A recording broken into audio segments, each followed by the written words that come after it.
Hi guys and welcome to Film Focus.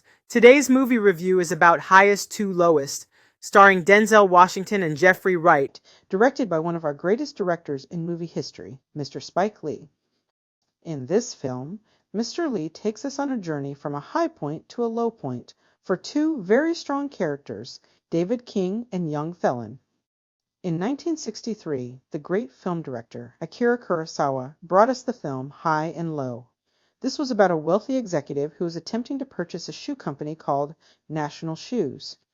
Things take a turn when he is confronted with the decision to buy into the shares of the company or pay a ransom. There are many parallels to High and Low and Highest to Lowest, and I suggest you see it. It is an amazing movie and teaches us that we should not covet one another's possessions and life, but to lend focus on your own path, and that life's twists and turns can either humble you or destroy you, depending on how you see them. Highest to Lowest begins in the high note. Denzel Washington's character, David King, is a highly successful smart record executive who has an ear for the best of the best and most talented artists. After meeting with his friend to secure a deal to purchase Stack and Hits Records, he realizes that he'll need a large sum of money to secure ownership of the company. When he gets a yes to the $17.5 million, King shares the great news with his closest friend and right-hand Paul, played by Jeffrey Wright. The high quickly begins to drop when King and his wife, played by Ilfenesh Hadera, learn their son, Trey King, played by Aubrey Joseph, and godson Kyle, played by Joseph Wright, Jeffrey Wright's son in real life, have both been kidnapped for ransom. The police get involved and Trey King comes home, and they learn that Kyle was kidnapped by mistake. As relief sets in for the Kings, Paul is panicked for his son's safety. King receives a call from the kidnapper while the police listen in. He demands a ransom for the exact same amount of money King needs to purchase, Stack and Hits. King tells the kidnapper he grabbed the wrong kid, and the kidnapper is aware, so King feels he doesn't have to pay the ransom. The kidnapper still wants the ransom and looks at King like he's weak, telling King he's no longer in control and to pay it or Kyle will die. The high is now getting even lower while Paul asks King to pay it. King tells Paul the pressure of this, along with the record company demands, are too much for him right now, and $17.5 million is a lot to let go of. Paul is scared and disappointed while King then goes to talk to Trey. Trey tries to reason with his father, saying how they both will look in the public eye if he doesn't pay it, and Kyle dies. King tells him to ignore people and social media, but Trey yells for him to pay it and tells King he has the best ear in the business, but the coldest heart. Mrs. King also asks him to pay it, but he is still adamant that he cannot part with it. He also tells the man who set the deal to purchase Stack and Hits Records, Patrick Bethea, played by Michael Potts, there'll be new news in a week or two, and the public will forget about the ransom. Patrick also confronts King about this, but the most hurtful scene was between King and Trey, because earlier in the movie, David is talking to Trey on the way home from school and says, "There's more to life than just making money. It's integrity. That's what you stand for." This comes full circle, and King's test of faith over fortune and power begins with this decision. How many times have we said something with so much assurance and belief in it, then get hit with a test about that very thing we showed belief in? To me, this is David King's test while the closest people to him watch his every decision. Will he prevent the death of his godson, or trust in money for power and position? Torn between these two decisions, he is stressed, worried, and trying to make sense of what to do. This is $17.5 million, but the question all of us would face is, what is a human life worth to us? And where is King's integrity he taught his son about? King finally decides to pay the ransom, and the kidnapper, young Felon, played by ASAP Rocky, sets the day, time, and place for the drop-off. The police monitor the call and prepare King to meet young Felon on the train to drop off the money. Protecting the bag with tightly clenched hands, he gets a call from young Felon telling him to drop the bag between two train cars outside. King complies, and he, Paul, and the police chase young Felon, in hopes of getting the money back, but young felon devises a plan to have several motorcycle riders carry the bag and pass it around between each other until young felon gets it. King is now at his lowest after watching viral posts of himself dropping the bag from the train. His image is being ruined and criticized everywhere, but just then, Kyle is returned and taken to the hospital. Everyone goes to see Kyle and finds several facial bruises and deep emotional trauma. The police question him, and he does not recall much except one specific song playing over and over when he was tied up. He repeats some words from the song, but Detective Bell, played by LaShans, Detective Higgins, played by Dean Winters, and Detective Earl Bridges, played by John Douglas Thompson, didn't feel this detail was important. King, however, listens, since music is his life. On the way home one day, King listens to the radio and hears the song Kyle was talking about. He goes back to the hospital and plays the song for Kyle, and Kyle confirms this is the song. The high is slowing, coming back now, and King and Paul work side by side to find young felon. They end up finding his house, and the two meet young felon's girlfriend, who tells them he's at the studio. She also tells King that young felon idolizes him since he was a teenager and wanted to be just like him, and even named their son after him. King and Paul get to the studio and surprise young felon. After a short but surprising rap battle between the two, King ventures into a deep conversation asking young felon, telling him, "I'm a chance giver." But young felon tells him it's too late for that. King goes on to say, "I know what it is to risk something you have for everything you want. I know what that means to have nothing and want everything.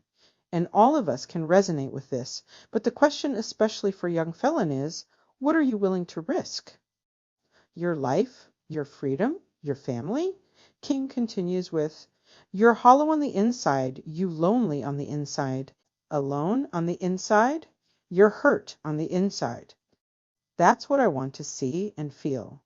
And as an artist, this advice was priceless, because how many rappers and artists have we seen struggle, suffer loss, or have issues and emerge into greatness from their pain? For example, his name, Young Felon, is a perfect description of his character. King gives him advice to pull from the right sources to see his greatest potential, but he, Young Felon, becomes offensive and upset. He tells King he followed him for years and even looked up at his home with the mindset that one day they would meet and he would give him a chance to work together. King gives him his shot right then and there, but rather than agreeing and taking the chance after threatening him, his family, his godson, and his reputation, young felon fires at him and runs out of the studio. King catches up with him after he shoots Paul. Paul is fine, but the police finally capture young felon and they take him to jail. Young felon has a video to his hit song and King visits him in jail. They have another conversation this time, a bit deeper, with young felon telling David King that since he went to jail, his song blew up and so did his name. Now labels from everywhere were reaching out to him, but he only wanting to sign with Stackin' Hits under King. He also said there was a point when he saw King at his highest, and Felon, was at his lowest before his song got big. But King tells young felon he walked away from the label to start his own smaller one so he could spend time with his family and get back to focusing on the music. Felon says, "Focusing on the music, what's more important than the money?" He follows that by saying that social media and visibility are the new currency. But King tells him the same thing he told Trey, "All money ain't good money."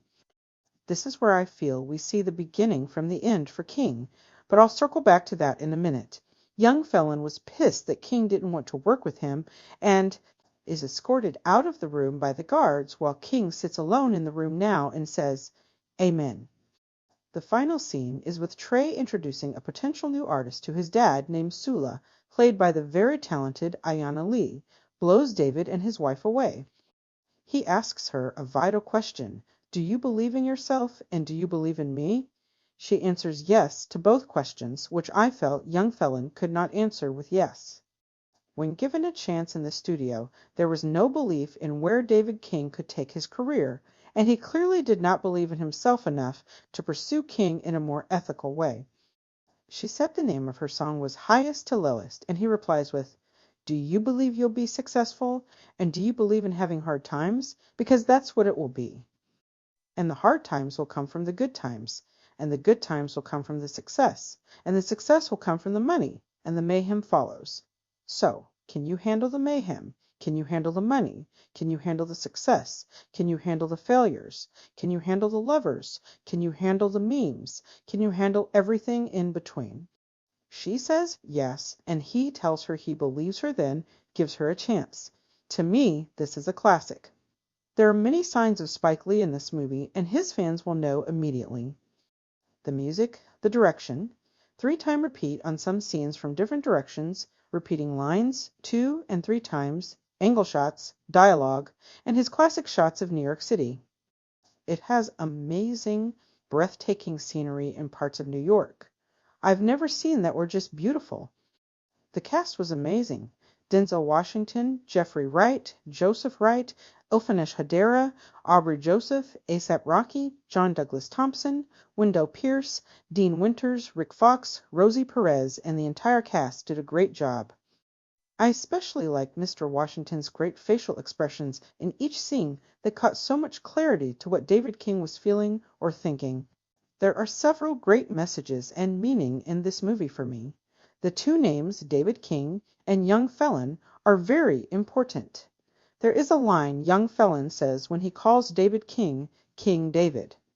This is so important because the story of King David had many highs and lows, with many of the lows stemming from things he put before God, like lusting after his best friend's wife after having more than 1,000 wives and concubines. But when he put God first in his battles and running his kingdom, he achieved great things. I believe we hear him call Mr. King, King David, because he struggled with a decision involving Young Felon causing a tug, a war inside of David King between the God in heaven and the gods of money and power. After his visit with Young Felon, he chose a life away from Young Felon and away from Stockin' Hits Records and says Amen at the end of the scene as if to say that God was back on top. Young Felon's name describes his character 100%.